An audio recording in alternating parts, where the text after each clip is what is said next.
The day my husband fired me, he didn't raise his voice or slam a door.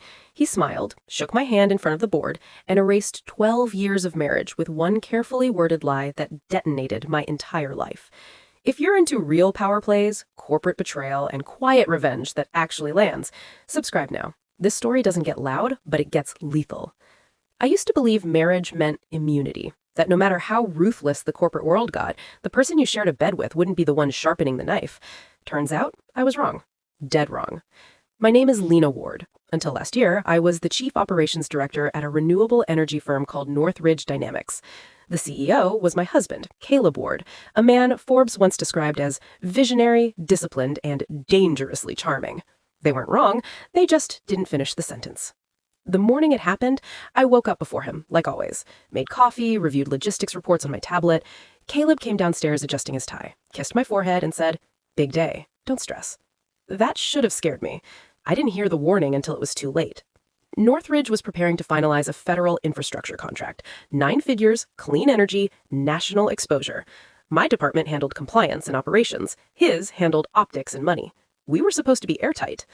The board meeting was scheduled for 10 sharp. I walked into the glass-walled conference room at 9:58, heels clicking, tablet under my arm, confidence intact. The room felt off. Nobody met my eyes. The general counsel kept flipping his pen. The CFO avoided me completely. Caleb stood at the head of the table, hands folded, calm as a lake with something dead floating under the surface. "Let's begin," he said. He didn't ask me to sit. That's when I knew. Caleb cleared his throat. "Before we move forward with the federal signing, we need to address an internal issue, one that came to light during a compliance review." I frowned. What issue? He didn't look at me. He looked at the board. Irregularities in vendor approvals, conflict of interest violations, specifically tied to the operations division. My division. A screen lit up behind him. Emails, purchase orders, authorization trails. My name was everywhere. "After consultation with legal," Caleb continued, voice steady, "we've determined that Lena Ward breached fiduciary duty by fast-tracking contracts connected to a private entity without disclosure." The room went silent. I stared at the screen. "That's not possible. I didn't." "The evidence is clear," he said, finally turning to me. His eyes were cold. Not angry, not sad. Surgical.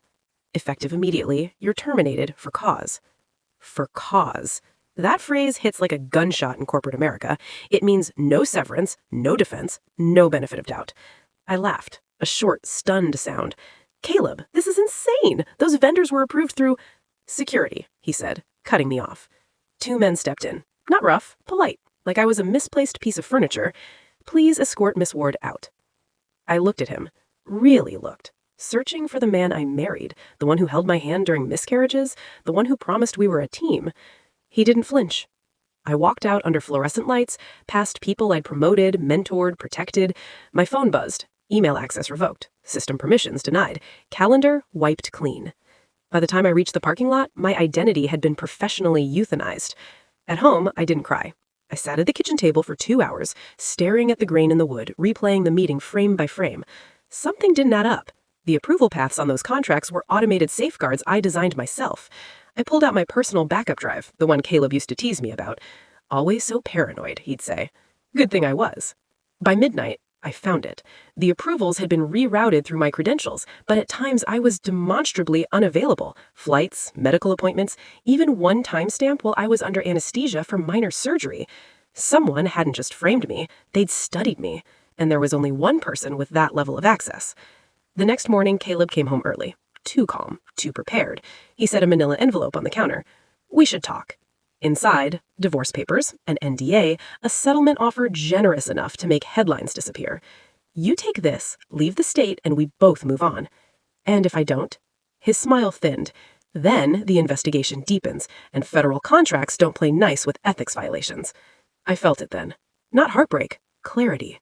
"You planned this," I said quietly. He exhaled, like I was finally keeping up. "The board needed a scapegoat. The regulators needed a narrative. You were efficient." Efficient. I slid the envelope back. "You picked the wrong woman." He laughed. "You don't have leverage, Lena." He was wrong. Caleb forgot something critical. I built Northridge's operational backbone before he ever became CEO. Every safeguard, every emergency protocol, including one the board never knew about. I called Marisol Chen, an independent compliance auditor I trusted with my life. Didn't tell her everything, just enough. She listened, then said, "If you're right, this isn't a termination, it's obstruction." 3 days later, I requested a formal whistleblower review with the federal agency overseeing the contract. Not publicly, quietly, through back channels. That's when Caleb panicked. He texted, called, left voicemails that swung from pleading to threatening in under an hour. "You're blowing this out of proportion. You're going to destroy everything we built. You're my wife." No, I was his liability. The audit triggered a system freeze. Vendor payments halted, contract signatures suspended, Northridge's stock dipped hard. Then the investigators found the routing anomaly. Caleb's credentials, his offshore holding company, the shell vendor he'd buried under 3 layers of proxies. The board called an emergency session. This time, they asked me to attend.